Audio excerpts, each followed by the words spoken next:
Kita langsung saja membahas kasus korupsi yang terjadi di Badan Gizi Nasional. Sudah bergabung bersama kami sejumlah narasumber. Yang pertama Pak Ray Rangkuti, Direktur Eksekutif Lingkar Madani. Terima kasih Pak Ray sudah hadir di studio. Sama-sama. Dan berikutnya Pak Hariko Wibawa Satria, tenaga ahli utama Bakom yang sudah hadir bergabung melalui virtual.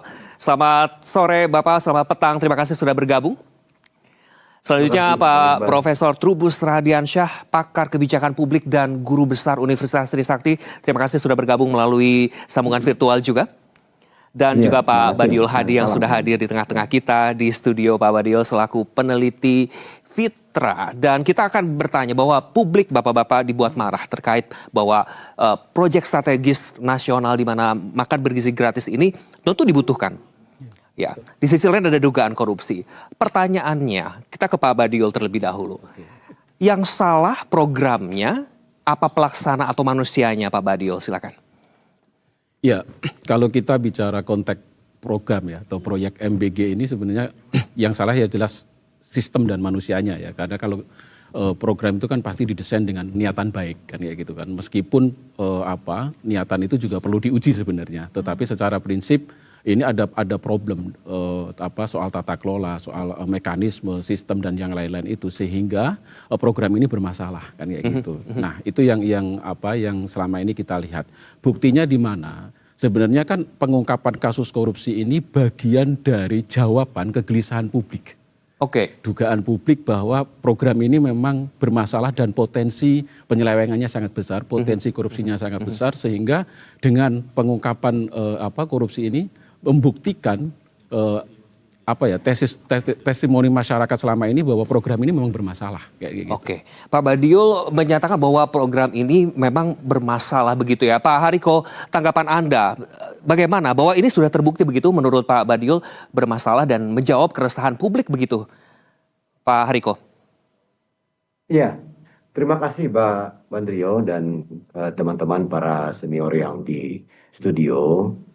Jadi pergantian kepemimpinan di Badan Gizi Nasional ini justru merupakan hasil evaluasi menyeluruh yang dilakukan oleh Presiden Prabowo selama lebih kurang 1,5 tahun terakhir. Mengapa evaluasi ini sangat penting?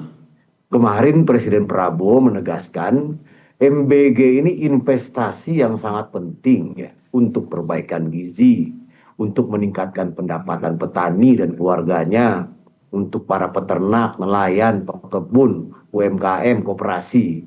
Karena itu, penguatan kelembagaan Badan Gizi Nasional menjadi faktor penting untuk memastikan manfaat program dapat dirasakan secara luas dan berkelanjutan dan sesuai dengan saran yang telah ditentukan. Presiden Prabowo mengatakan kalau pemimpinnya baik dan jujur, maka organisasinya pasti akan berjalan dengan baik dan berdampak. Dan perlu kami sampaikan bahwa MBG ini, program makan bergizi gratis ini belum pernah dijalankan sepanjang sejarah Indonesia, MBG yang universal ini. Jadi sudah 80 tahun kita bernegara tanpa makan bergizi gratis yang universal. Mas Iqbal, salah satu hasilnya apa? Hampir 100%, lebih tepatnya 96,7% orang-orang Indonesia itu jarang makan sayur dan buah. Ini survei Kesehatan Indonesia tahun 2023 atau sebelum Pak Prabowo jadi presiden. Kemudian lebih dari separuh anak-anak kita ini pola makannya buruk. Belum yang obesitas, belum yang cuci darah, belum yang ginjalnya rusak, belum yang kecanduan gula, garam, lemak. Jadi sekali lagi MBG ini untuk memperbaiki gizi seluruh orang Indonesia, menciptakan lapangan kerja, kemudian menghidupkan perekonomian di desa-desa. Oleh karena itu Presiden melakukan evaluasi yang menyeluruh sehingga terjadi peristiwa yang mungkin juga jarang sekali terjadi. 3 orang pimpinan lembaga negara langsung diberhentikan. Saya pikir ini juga belum pernah kita lihat selama ini gitu. Jadi Mas Iqbal, perlu kami sampaikan sekali lagi, program MBG ini memiliki tantangannya sendiri. Di Jepang, di Korea Selatan, di Amerika Serikat, itu juga terjadi korupsi dalam program makan bergizi gratis, ya. Di Jepang itu bahkan yang sudah lebih dari 70 tahun itu juga banyak terjadi kasus, ya. Tetapi langsung diperbaiki, bukan programnya yang dihilangkan tetapi tindakan yang tegas. Terus dilakukan perbaikan-perbaikan. Itu kejadiannya tahun 2024 di kota Nagoya. Itu kejadian skandal besar di Jepang dalam makan bergizi di sekolah. Tapi langsung dibersihkan, bukan programnya yang dihilangkan. Jadi terima kasih sekali kepada seluruh anggota DPR, Bang Ray, kemudian Bang Baldi, kemudian para aktivis, termasuk teman-teman wartawan, ya, teman-teman Berita Satu, aktivis mahasiswa, semuanya yang telah memberikan kritik dan saran kepada program makan bergizi gratis, dan kritik-kritik itu sangat bermanfaat untuk perbaikan. Yang bermasalah bukan programnya begitu ya, di mana 3 pimpinan langsung diberhentikan dan tidak pernah terjadi seperti ini. Bagaimana Pak Ray menanggapi hal ini? Apakah memang ini sebagai tindak tegas dari evaluasi dan juga audit dari pemerintah menurut Anda, Pak Ray? Iya, tapi kan sangat telat. Karena orang sebetulnya sejak dari dahulu udah berteriak-teriak. Ya, ada masalah, satu keracunan. Kedua, paket gizi yang dianggap nggak memadai gitu ya. Yang ketiga ada pembelian-pembelian yang mencengangkan kita, misalnya soal trail, motor trail dan seterusnya gitu. Tapi semua kritik-kritik itu pada awalnya kan dianggap angin lalu oleh pemerintah gitu. Bahkan kalau benar tuh kan sekarang lagi mulai tuh ada unggahan tentang pernyataan yang menantang seorang mahasiswa yang mempelesetkan MBG itu menjadi apa namanya itu ya, MBG sama dengan maling berkedok gizi gitu ya. Lalu minta ditantang, mana buktinya, mana buktinya. Nah ini kejadian nih gitu. Dan oleh karena itulah apa namanya keterlambatan ini ya sekarang terjadi. Padahal dari dulu orang udah mengatakan ini gitu. Saya tidak mengatakan bahwa ini nggak penting gitu ya. Tapi sebetulnya dari awal kalau pemerintah nggak denial lah gitu ya, seolah-olah menganggap sepi, bahkan tetap dipuji-puji. Kepada Pak Dadan malah dikasih 2 bintang utama negara loh ya. Sehingga orang kemudian menjadikan MBG itu jadi olok-olok. Ingat ya, dalam tradisi komunikasi politik Indonesia itu, kalau rakyat Indonesia udah sampai ke olok-olok, dia udah sampai pada sikap yang mulai frustasi tuh. Gitu loh kira-kira tuh. Nah, tiba-tiba adalah ya pencopotan dan sekaligus penangkapan ini. Baik, Bang Ray, tentu kan ini memang sudah terendus atau tercium publik begitu ya terkait markup motor listrik ini. Tapi bukankah lebih baik terlambat daripada tidak sama sekali, Bang Ray? Saya setuju. Cuma yang saya sebutkan tadi adalah kalau sekiranya pihak pemerintah nggak nganggap sepele ini kan orang udah mulai menyebutkan, tapi kan selalu ada bantahan.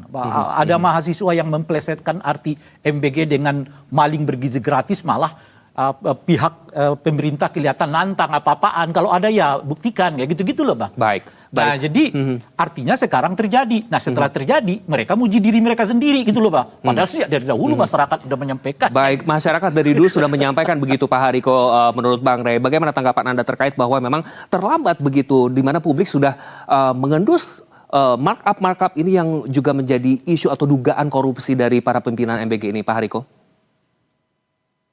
Iya, sekali lagi kami berterima kasih atas kritik-kritik dari Bang Ray, dari teman-teman mahasiswa, dan itu ikut memperbaiki program makan bergizi gratis.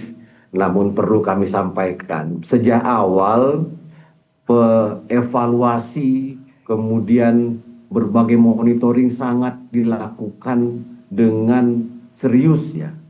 Sekali lagi kami sampaikan, penangkapan beberapa pejabat tinggi yang kita lihat hari ini, rasanya belum pernah kita lihat ya, langsung 3 orang ya, dan diproses. Namun jika masih ada yang mengatakan, ini terlambat, ini belum serius gitu loh, maka kami juga tidak tersinggung. Intinya pemerintah akan terus melakukan perbaikan.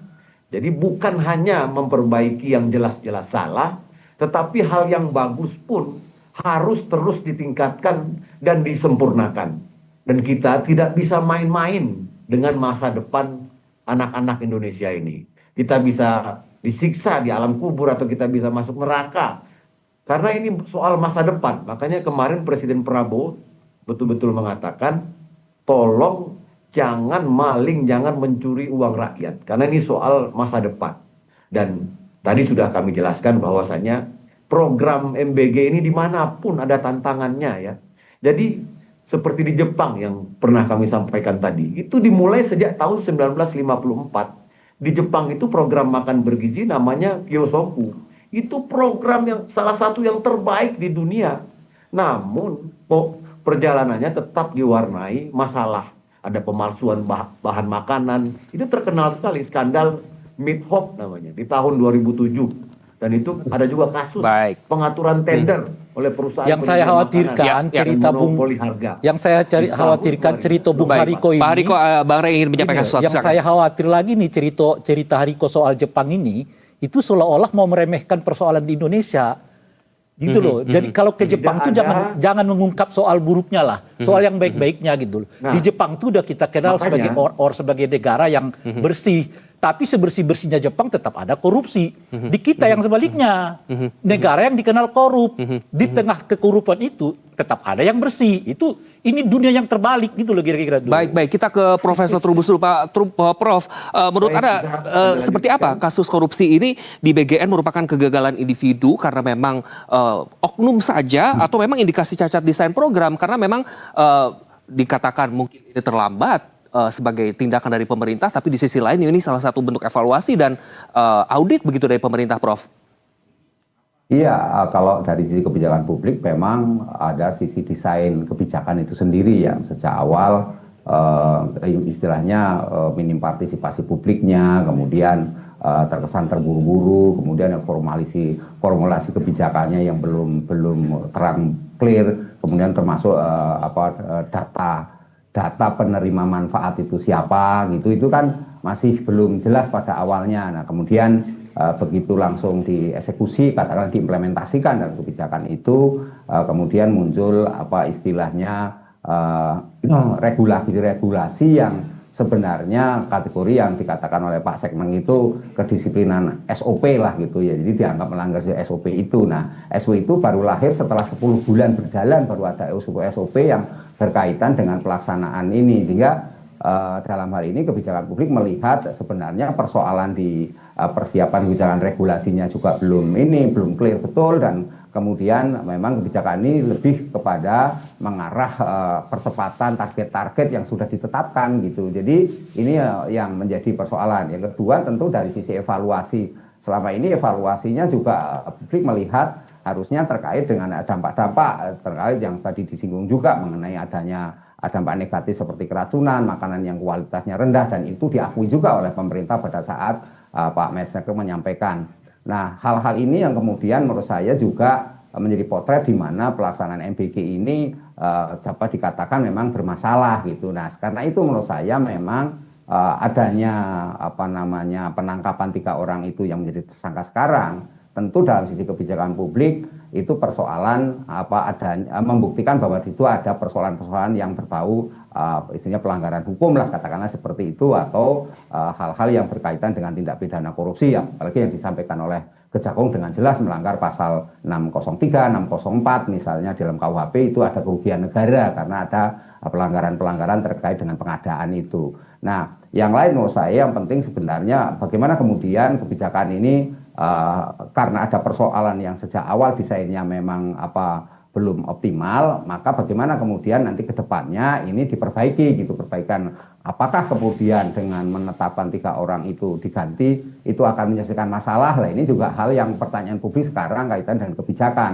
Karena kan ini menyangkut kompetensi. Dulu pertanyaan selalu muncul di publik adalah pertanyaan terkait kompetensi dari kepala BGN sendiri yang dianggap ini urusan gizi lah, kenapa tidak dari orang-orang gizi kan seperti itu. Dan sekarang juga terpilihnya kembali ini juga diharapkan ada perubahan karena ada kompetensi teknis, ada kompetensi manajerial, dan ada kompetensi sosial budaya. Nah, apakah ini juga akan memenuhi dalam konteks bagaimana pelayanan publik terkait dengan pelaksanaan program MBG ini yang kemudian diharapkan bisa terus berkembang. Yang terakhir menurut saya ini penting adalah bagaimana selama ini cuma dianggap ini seolah anak sekolah. Anak sekolah aja sebelum jelas clear bagaimana apakah anak sekolah itu kan ada yang sekolah negeri, SD, SMP, SMA negeri, tapi juga ada yang swasta dikelola oleh masyarakat. Tapi ada sekolah yang di bawah Kementerian Agama, itu seperti pesantren-pesantren itu kan juga belum ada clear. Ini kan persoalan bagaimana komunikasi publiknya juga, sehingga seringkali kemudian pemerintah menampilkan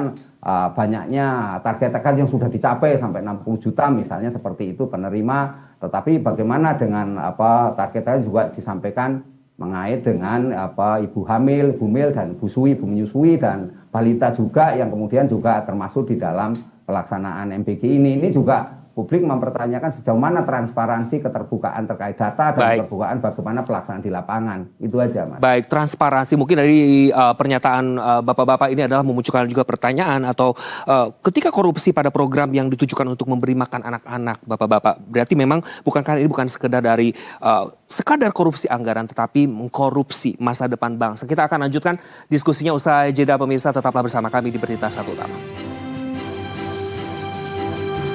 Pemirsa, kita lanjutkan kembali dialog terkait tata kelola MBG yang dikorupsi. Apakah harus lanjut atau berhenti? Tadi sebelum jeda kita memunculkan satu pertanyaan. Ketika memang program yang ditujukan untuk memberi makan atau mengenyangkan dan memberi gizi kepada penerus bangsa, dikorupsi bukan hanya terkait korupsi anggaran tetapi mengkorupsi masa depan bangsa. Sudah hadir bergabung bersama kami juga Prof. Hardin selaku ahli gizi dari IPB. Tapi sebelum ke Prof, kita tanya ke Pak Hariko terlebih dahulu. Pak Hariko, tadi Pak Prabowo menyampaikan bahwa beliau sangat sedih begitu ya, dan ini berat bagi beliau begitu untuk mencopot 3 pimpinan ini. Bagaimana tanggapan Anda dan juga masa depan anak bangsa sudah dikorupsi? Ya, jadi begini. Pertama yang perlu digarisbawahi adalah cara atau prinsip Presiden Prabowo dalam mengambil keputusan. Beliau pasti selalu membela rakyat ketimbang koruptor. Walaupun koruptor itu adalah orang dekatnya atau orang yang dia kenal. Ini karena Presiden Prabowo selalu memegang teguh pesan dari almarhum ayahandanya Profesor Dr. Sumitro yang pernah berpesan. Jadi pesannya, Prabowo, kalau suatu saat kamu harus memilih, maka berpihaklah kepada rakyat. Dalam hal ini tentu saja terkait dengan program makan bergizi gratis harus berpihak kepada ibu hamil, ibu menyusui, balita, pelajar, santri, guru, dan tenaga kependidikan. Dan petani, peternak, nelayan, pekebun, dan lain sebagainya. Dan perlu kami sampaikan bahwa kepemimpinan baru di BGN ini diharapkan mampu memastikan program makan bergizi gratis itu benar-benar bersih dari korupsi, akuntabel, dan sesuai dengan sasaran yang sudah ditentukan. Dan sudah disampaikan juga bahwa kepemimpinan yang baru ini akan mempercepat konsolidasi organisasi. Pak Trubus banyak memberikan masukan, berkoordinasi dengan pemerintah daerah, berkoordinasi dengan kementerian, lembaga, dan badan, kemudian juga memperkuat pengawasan, kemudian meningkatkan kualitas program. Nah, sekali lagi pergantian pimpinan Badan Gizi Nasional ini adalah evaluasi total, evaluasi menyeluruh selama 1,5 tahun ini yang dilakukan oleh Presiden Prabowo, dan Presiden mengatakan makan ini masalah yang sakral dan tidak boleh untuk memperkaya oknum-oknum. Jadi Presiden mengatakan saya tidak mau uang rakyat dicuri dan tidak ada yang kebal aturan. Bahkan sejak awal pemerintahan, sejak 20 Oktober 2024, Presiden sudah menegaskan, bersihkan dirimu sebelum kau dibersihkan. Terima kasih kepada para senior yang sudah hadir di Berita Satu. Baik, jadi memang ini murni karena harus pro rakyat. Terima kasih Pak Hariko sudah bergabung bersama kami dan selamat kembali melanjutkan aktivitas kita ke Pak Prof. Hardin. Prof. Hardin, Anda melihat bahwa bagaimana Presiden Prabowo begitu berat dan kita memahami bahwa program MBG ini adalah program yang dibutuhkan secara gizi. Dari kacamata Anda, ketika memang sudah menghadapi hal-hal atau tantangan-tantangan seperti ini, apakah dari kacamata ahli gizi, ini benar-benar dibutuhkan oleh rakyat kita dengan berbagai macam data bahwa banyak sekali masyarakat Indonesia yang belum terbiasa memakan sayur, buah, dan lain sebagainya, Prof. Ya, jadi pada prinsipnya memang masalah gizi itu masih banyak di Indonesia. Tapi tidak berarti semua anak di Indonesia bermasalah gizi. Tidak berarti juga semua ibu bermasalah gizi, ibu hamil, ibu menyusui maksud saya ya. Karena itu memang program ini memang mengadres masalah. Tapi lagi-lagi kalau kita bicara misalnya tentang ibu hamil, ya, Ya, 50% ibu hamil saya kira cukup kalau kita punya pemetaan yang baik dari awal. Oke. Karena apa? Karena sekitar 40% itu mengalami namanya kurang darah, anemi. 25%, 20% itu mengalami kurang energi karena yang kurus ibunya sebelum hamil. Nah, ada sekitar sepertiga ibu hamil itu kegemukan. Ya. Nah, ini lain lagi penanganannya, bukan bagi-bagi makanan seperti ini gitu. Jadi sebenarnya transformasi ini nanti kalau boleh kita sarankan pada Bu Nani, sekaligus transformasi soal sasaran juga, tidak hanya sekedar pengawasan. Di mana negara memang butuh juga dana untuk pendidikan ya. Ini bisa bagian dari pendidikan makan ini. Tapi kan ada infrastruktur pendidikan yang sekarang oleh masyarakat juga banyak dicerca. Banyak pengantaran guru juga. Sehingga efisiensi, saya pernah dalam satu media menyatakan 50% sasaran itu benar-benar yang sesungguhnya yang bermasalah yang perlu diatasi. Sasaran yang bermasalah Pak Badio, peta jalan juga menjadi masalah. 10 bulan berjalan baru saja ada SOP, berarti kurang lebih sekitar 8 bulan begitu ya, baru menjalankan dengan SOP. Terjadi seperti ini dengan evaluasi panjang 1,5 tahun, tanggapan Anda? Iya, saya kira boleh saja misalnya Pak Riko dan teman-teman di Sekretariat Kepresidenan menyampaikan evaluasi itu ya, misalnya mengklaim bahwa pemerintah sudah melakukan evaluasi, tetapi kan kita butuh transparansi datanya. Sejauh mana sebenarnya evaluasi itu dilakukan? Karena kalau kita lihat evaluasi itu kalau memang benar-benar dilakukan, mestinya kita catatan sederhananya kan begini. Tahun 2025 MBG itu kan alokasinya 71 triliun awalnya, ya kemudian berproses di pertengahan jalan, kemudian ada usulan kenaikan anggaran, meskipun itu masih debatable waktu itu. Ya. Dan tiba-tiba tidak ada informasi yang konkret tentang dampak yang dihasilkan dari program ini. Tahun 2026 pemerintah mengalokasikan anggaran yang bombastis 355 triliun itu. Kenaikannya 5 kali lipat, bahkan kalau dari 71 ke angka itu kan 400%. Ya. Itu angka yang sangat bombastis, sementara masyarakat belum tahu manfaatnya apa sih sebenarnya program itu. Dampaknya seperti apa tadi disampaikan oleh Prof. Bahwa pemerintah itu mestinya fokus saja dulu ke tujuan awal, yaitu anak-anak miskin, kemudian yang berada di wilayah 3T, fokus aja dulu di situ. Karena apa? Justru program ini tuh lebih banyak fokus pengadaan barang dan modal. Bukan kualitas gizinya, karena apa?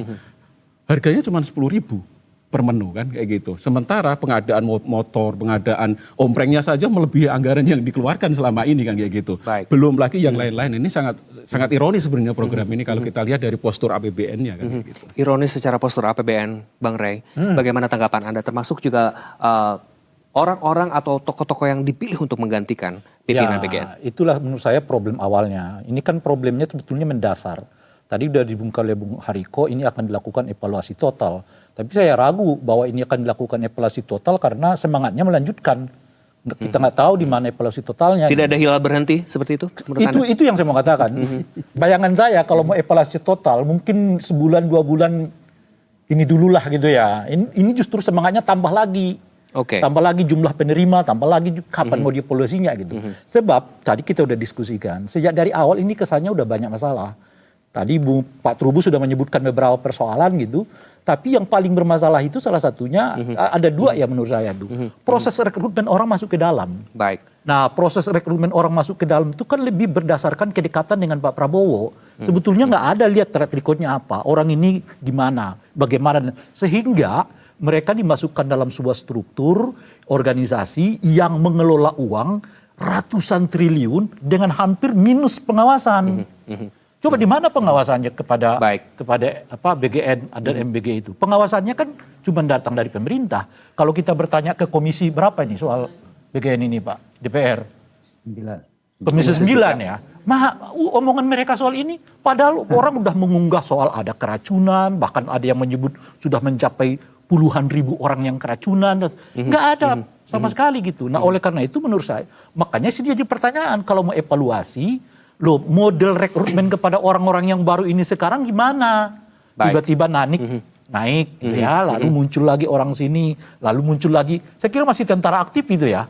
Baik. Gitu loh kira-kira itu. Jadi ini kalau polanya tetap sama, nggak terlalu mengejutkan kalau outputnya juga akan sama itu menurut saya. Berarti memang ketika Anda menyinggung terkait evaluasi secara menyeluruh, Prof. Trubus, bagaimana menurut Anda evaluasi secara menyeluruh? Haruskah dihentikan sementara sampai blueprint atau SOP dan lain sebagainya, termasuk orang-orang di dalamnya benar-benar siap melanjutkan atau bisa sembari berjalan menurut Anda, Prof? Iya, karena ini program kan sudah running ya, sudah ada istilahnya masyarakat yang ya katakanlah anak-anak sekolah ataupun ibu hamil, ibu menyusui penerima manfaat itu sudah menikmati gitu. Jadi saya lebih condong atau lebih prefer itu kalau ini program dilanjutkan saja tapi dibenahi secara signifikan. Memang ini agak berat karena apa? Persoalannya tidak ada undang-undang khusus mengenai UMBG. Jadi regulasi itu jadi problem. Karena apa? Karena bagaimana kalau misalnya peran pemerintah daerah sampai hari ini tidak jelas pemerintah daerah itu dalam konteks pelaksanaan MBG itu. Yang ada hanyalah surat edaran atau ya surat edaran dari Kemendagri. Ya itu pun juga tidak semua daerah. Ada daerah yang cukup care kepala daerahnya, misalnya DKI Jakarta atau daerah istimewa Yogyakarta, katakanlah seperti itu, atau Jawa Barat. Tapi ada daerah-daerah yang kategori kurang optimal dalam pelayanan, bahkan cenderung ya cuek-cuek aja lah gitu sepertinya gitu. Jadi yang terjadi kemudian ketika ada masalah, entah itu masalah keracunan yang tahun 2025 kan hampir dinyatakan setiap bulan ada berita mengenai tentang keracunan. Nah, sekali lagi bahwa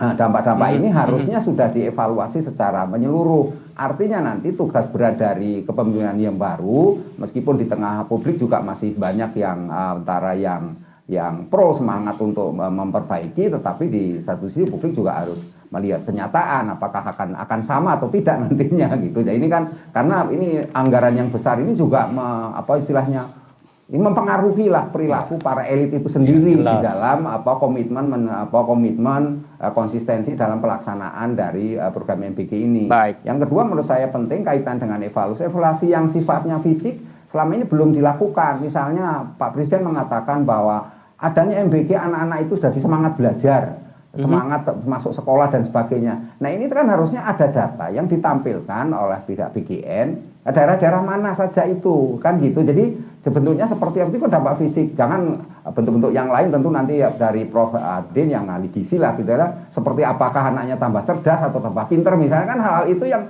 mestinya ada narasi-narasi yang saya pernah sampaikan kepada beliau-beliau yang sekarang tetapi itu langsung. Baik. Dan itu mengatakan bagian penting untuk memperbaiki tata kelola kaitannya dengan komunikasi publik. Bayangkan aja orang adanya kecelakaan kereta api di mana itu Bekasi, itu tiba-tiba kaitannya dengan perlintasan sebidang, perlu ada namanya jembatan layang. Jembatannya anggarannya cuma 100 miliar.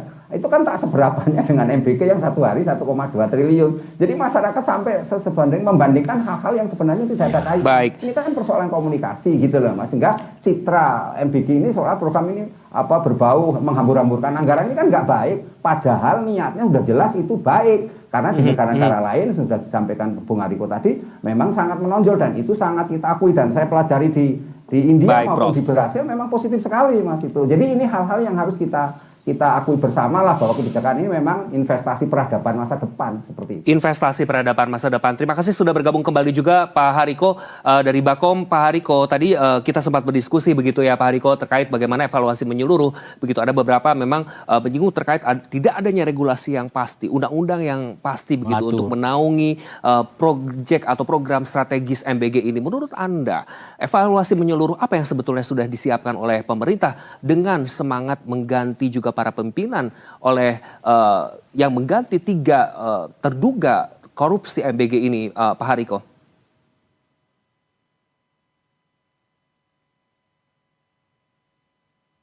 Baik, kita masih memperbaiki komunikasi kita ke Bang Ray. Bang Ray, bagaimana Anda menanggapi Prof. Trubus tadi bilang? Ini yang saya mau katakan itu mungkin berhenti tidak, tapi setidaknya jeda. Itu pilihan pertama tuh kan bisa. Atau yang kedua, jangan ada lagi target-targetan untuk menambah lebih banyak lagi sebelum ada yang disebut dengan evaluasi total ini.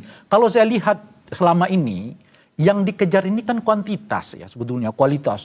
Ini udah 60 juta penerima manfaat, 70 juta penerima manfaat. Lalu itu dipidatokan oleh Pak Prabowo seperti seolah-olah kesuksesan gitu loh. Padahal 60 juta ya 70 juta penerima manfaat itu persoalannya seperti yang kita alami di dalam, ada korupsi, ada dugaan korupsinya gitu ya, ada keracunannya macam-macam dan sebagainya. Oleh karena itu menurut saya oke lah kita nggak hentikan, tapi jeda dulu. Nah atau kalaupun nggak mau jeda, jangan dulu ada target penambahan deh, evaluasi dulu tuh kan. Kalau ini kan kaitannya itu kan dengan titik apa istilahnya itu ya, titik SPPG gitu. Ya. Yang sudah diungkap oleh berulang kali oleh ICW udah mengungkapnya, termasuk seingat saya Ibu Nani juga udah mengungkapkan bahwa ada aktor-aktor politik ya yang ikut serta menerima membuat apa SPPG itu. Nah itu aja menurut saya udah masalah. Masalahnya apa? Udah jelas ada konflik kepentingan nantinya gitu. Nah ada nggak nanti aturan yang mengatakan bahwa seluruh aktor politik gitu ya, baik di tingkat nasional maupun di tingkat daerah itu nggak boleh memiliki ya atau tidak bisa diperkenankan untuk memiliki dapur MBG gitu. Baik, ini sangat menarik dan kita jeda terlebih dahulu. Tentu kita nanti juga akan bergabung dengan Pak Hariko juga untuk memberikan tanggapan terkait evaluasi menyeluruh. Apa komitmen dari pemerintah dan apa yang akan pemerintah komitmenkan untuk membatasi konflik kepentingan. Kita akan kembali tetap di Berita Satu Utama.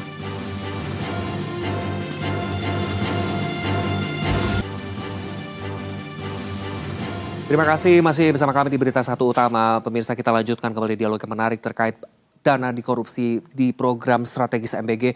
Akankah harus dilanjutkan atau berhenti saja? Tadi Bapak-Bapak Prof. Trubus menyampaikan bahwa evaluasi bisa dilakukan sembari berjalan. Prof. Hardin, menurut Anda jika memang hal itu menjadi salah satu opsi dan nampaknya itu opsi yang dipilih pemerintah saat ini, bagaimana bisa menjamin kasus-kasus seperti keracunan atau mungkin dari segi kualitas gizinya itu terjamin tidak terulang lagi seperti apa? Di mana tadi sasaran saja yang harus dievaluasi besar-besaran begitu, Prof? Ya, sambil program ini berjalan tanpa menambah dapur baru, maka memang kepala badan yang baru, Bu Nani, harus segera membentuk tim untuk pengawasan di setiap level dan instrumen-instrumennya segera dipersiapkan. Bahwa instrumen itu memerlukan ada lagi regulasi juga harus disiapkan. Begitu juga tim dan bagaimana koordinasi dengan sektor terkait di tingkat nasional sampai di tingkat kecamatan, paling tidak sampai tingkat kecamatan ya. Karena apa yang saya cermati juga di lapang, masih ada hubungan yang tidak harmonis, saling dukung. Yang harus dikejar sebenarnya kan satu lagi itu edukasi ya. Perubahan perilaku gizi dan keamanan pangannya. Misalnya ya, buat tadi yang saya katakan ada 30% yang gemuk, itu harusnya cukup dengan edukasi dan dibagi buah. Ya, tidak perlu dia harus makan nasi lagi, tidak perlu dia harus makan seperti omprengan begitu secara utuh, karena dia udah kelebihan karbohidratnya. Baik, berarti memang analisa juga dan pemetaannya yang lebih komprehensif. Pak Fadiol, tentu menurut Anda apakah manfaat yang dijanjikan MBG ini tentu dengan mimpi yang menuju Indonesia Emas 2045 saat ini sebanding dengan anggaran yang digunakan yang sudah digunakan sekitar kurang lebih 1,5 tahun ini, Pak Fadiol?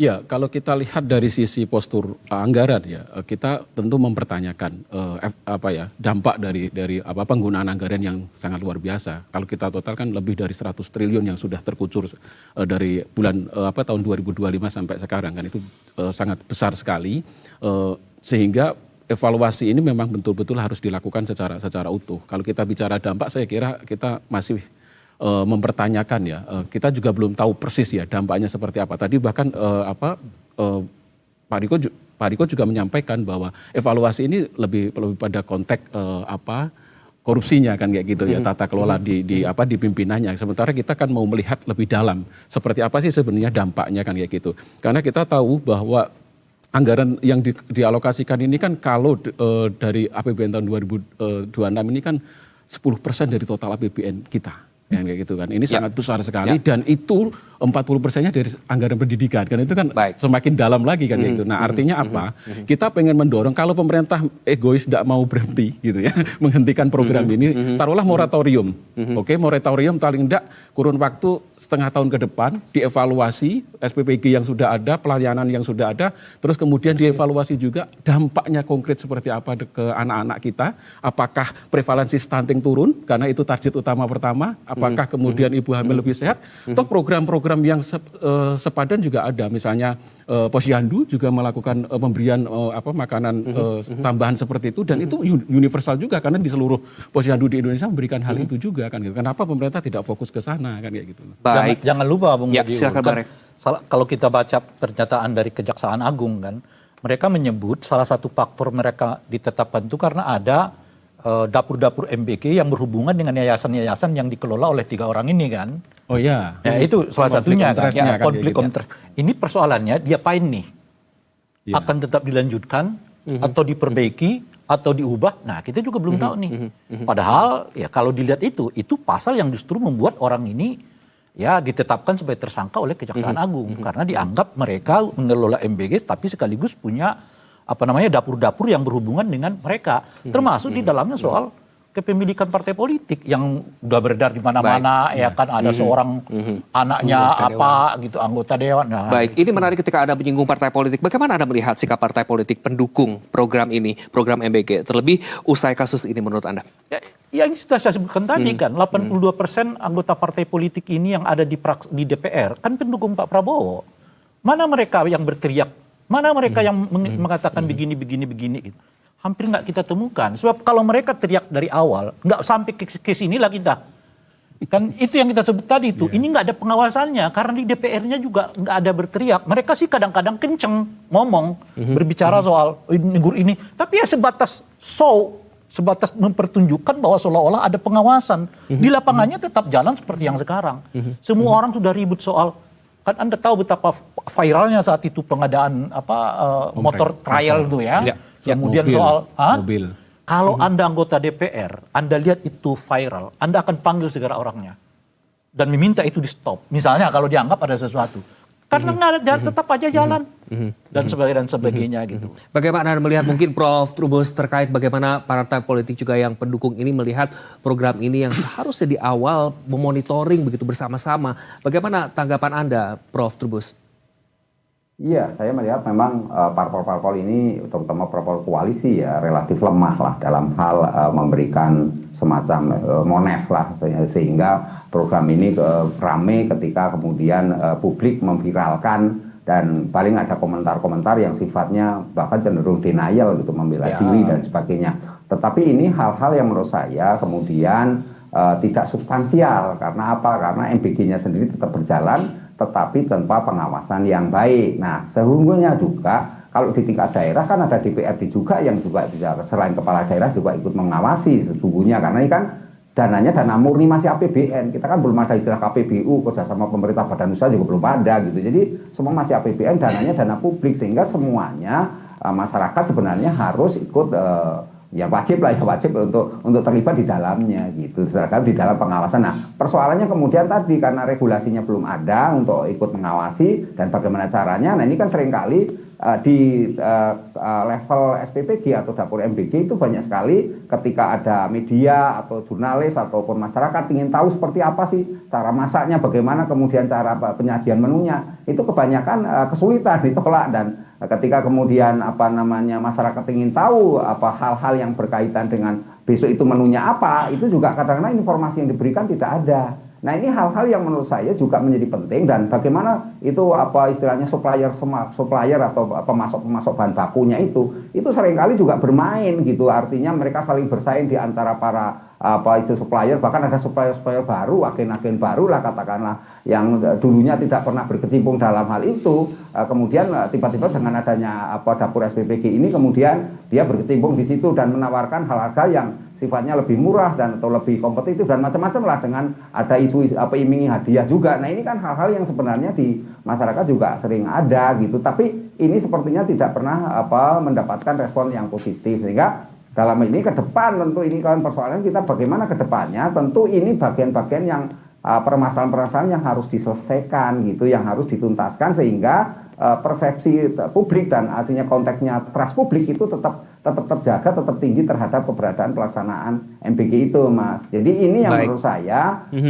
penting adalah bagaimana kemudian, karena ini sudah merupakan kebijakan nasional, dan segeralah kemudian pemerintah dan DPR kemudian juga dalam hal ini pemerintah daerah termasuk DPRD memikirkan juga bagaimana kemudian agar ini bisa berlanjut, tapi ada semacam sanksi-sanksi setiap kalau ada pelanggaran. Tapi kalau undang-undangnya nggak ada, bagaimana mau memberikan sanksi, kan juga sulit juga. Kembali lagi ke aturan dan perundang-undangan ya Pak? Iya, persoalan di sana. Baik. Dan di situ ada Baik. belum ada ini Mas yang menjadi kunci kan bagaimana perjanjian antara BGN dengan pihak yayasan itu harusnya ada satu klausul yang menyebutkan manajemen resiko. Misalnya kalau terjadi adanya makanan yang tidak sesuai atau makanan itu justru berakibat fatal, keracunan atau apa, itu harusnya menjadi tanggung jawab yayasan, bukan lagi tanggung jawab pemerintah. Jadi karena yayasan itulah yang menerima uang, dan yayasan tadi ini yang kemudian bersumber kepada hal-hal yang sifatnya elit-elit daerah yang menguasai segala ini, itu juga perlu dibenahi menurut saya Mas gitu. Elit-elit daerah raja-raja kecil begitu ya Prof. Prof Hardin, bagaimana Anda juga menanggapi ketika dari sudut pandang Anda, apa indikator keberhasilan dari program ini? Apakah selama kurang lebih 1,5 tahun ini berjalan, sudah berhasilkah program ini menurut Anda? Ya, bisa dilihat dari segi gizi, bisa dilihat dari sisi non gizi ya. Gizi itu nggak bisa cepat. Yang paling cepat itu sih peluang kerja, peluang usaha, ekonomi itu paling cepat. Begitu jalan langsung itu tampak mulai. Tapi kalau gizi itu pertama bisa dilihat bagaimana aktivitas anak-anak di sekolah ya. Partisipasi dia ke sekolah karena fisiknya kuat, sehingga nanti baru diukur 2-3 bulan kemudian. Tapi ini kan sekarang sudah 1 tahun lebih ya. Harusnya sudah bisa diukur. Tapi masalahnya dulu saya pernah sarankan ada baseline sebelum dimulai, sehingga nanti setelah 1 tahun bisa dibandingkan. Nah ini masalah kita kehilangan momen tentang baseline. Tapi oke lah, kita ukur sekarang, nanti kita lihat lagi nanti 1-2 tahun mendatang ya. Untuk perbaikan gizi tadi dan sampai pada kemampuan berpikir, gizi tadi bisa 1-2 bulan.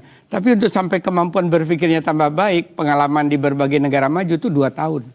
Baik. Jadi kalau dia masuk kelas 1, kelas 3 dengan ukuran-ukuran tertentu, kemampuan kognitif, daya ingat, itu 2 tahun kemudian baru tampak. 2 tahun kemudian baru tampak.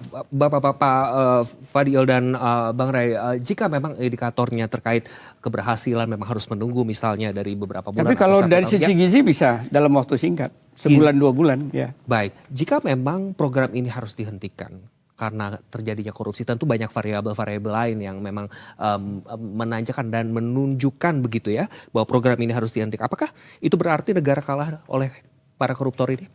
Harus memperhatikan proyek strategis ini, Pak Fadil? Ya, kita kan selalu mendengar presiden itu bicara tentang pemberantasan korupsi, kebocoran anggaran dan yang lain-lain. Nah, hari ini kan sebenarnya momentum yang sangat baik bagi presiden untuk mengimplementasikan pidato-pidato itu dalam konteks nyata. Oke, taruhlah sekarang sudah ditangkap, sudah ditetapkan sebagai sudah di penjara misalnya kayak gitu. Tetapi kan kita tidak melihat komitmen itu secara komprehensif kan kayak gitu kan. Kita masih pengen melihat lebih dalam lagi seperti apa sebenarnya yang dilakukan oleh presiden. Kalau toh misalnya presiden tidak mau menghentikan program ini karena ini sudah bagian dari janji politik beliau, maka setidaknya tadi kita harus dorong moratorium. Ya, berhenti sementara karena apa? Ini uang sudah mengalir begitu besar. Ya, dan dampaknya belum kelihatan ternyata secara nyata. Oke, taruhlah soal tenaga kerja. Ya, taruhlah soal tenaga kerja. Tetapi kan ada problem juga posisi tenaga kerja ini kan, pengangkatan menjadi P3 ini kan juga beban baru bagi APBN.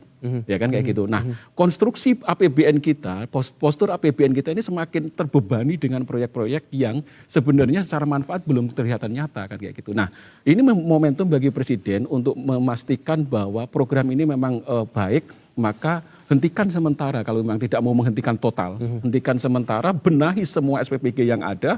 Kalau soal misalnya konteks regulasi, kita bisa diskusikan kan gitu. Tapi ketika uang negara, korupsi sebagai kejahatan kemanusiaan itu sudah terjadi dan itu di program strategis presiden, saya kira presiden harus turun tangan betul-betul memantau proyek ini secara lebih komprehensif. Jika presiden turun tangan dan langsung menanyakan saran Anda besok pagi, Bang Ray, apa yang Anda akan sampaikan? Berhenti total, moratorium, atau memang lanjut dengan audit total menyeluruh? Ya apapun ya, yang paling penting bagi kita itu kan dapat mencegah tindak pidana korupsi yang berikutnya kan. Nah oleh karena itu yang paling penting menurut saya itu adalah jangan dulu terlalu berambisi untuk menambah jumlah SPPG ataupun titik dapur MBG gitu. Nah atau tidak perlu terlalu ambisius harus 80 juta Ya kan? Saya tidak tahu realistisnya itu kan kata banyak orang nggak perlu sampai 80 juta kan sebenarnya gitu. Nah cukup dipenuhi segitu aja supaya lebih mudah untuk melakukan pengawasannya gitu. Itu langkah pertama tuh. Artinya ada kemauan presidennya sendiri dulu untuk tidak melihat proyek ini semata-mata kuantitas gitu loh, tapi harus kualitas gitu. Nah yang kedua adalah soal rekrutmen di lembaga ini gitu. Yang ketiga adalah pembenahan strukturnya, di mana pengawasannya harus tidak bagian dari internal dari BGN-nya sendiri gitu. Nah yang keempatnya adalah mengoptimalkan peran-peran di DPR yang sekarang ini kelihatan lebih banyak jadi juru bicara presiden daripada juru bicara rakyat gitu ya. Nah yang kelima menurut saya harus kalau soal yang kelima nih ya harus mulai ini diperlihatkan kan oleh pemerintah output dari kecerdasan itu apa. Sebab yang kita lihat nih sekarang kalau mengutip bukunya Pak Prabowo ini seperti Indonesia Paradok. Kenapa saya sebut Indonesia Paradok dalam bukunya Pak Prabowo ini? MBG ini kan tujuannya mencerdaskan bangsa. Salah satu indikator kecerdasan anak bangsa itu dia bersikap kritis kan. Tapi kalau orang di Indonesia kritis saat ini dikriminalisasi. Baik. Jadi ini seolah-olah kita menciptakan orang pintar, begitu ia pintar aja ada dua pilihan. Anda muji-muji pemerintahnya atau Anda dikriminalisasi. Nah itu pilihannya gitu. Nah, Indonesia paradoks. Iya, Indonesia paradoks. Bayangan saya, kalau bagi saya gini, pertanyaan saya, berpikirnya sekarang nih, apa ya presiden kita ini menghabiskan uang sampai 300 triliun gitu ya, per tahun apa per bulan tuh?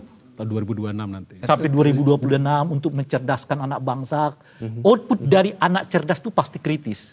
Tapi kalau mereka kritis kemudian dikriminalisasi karena sikap kritis mereka, Baik. lalu 320 triliun itu sebenarnya perlunya apa gitu. Baik, sayang sekali waktu kita terbatas. Tentu kita akan lihat bagaimana komitmen pemerintah dalam waktu dekat dan jangka menengah, tentu juga jangka panjang. Terima kasih Bapak-Bapak sudah hadir bersama kami di Berita Satu Utama.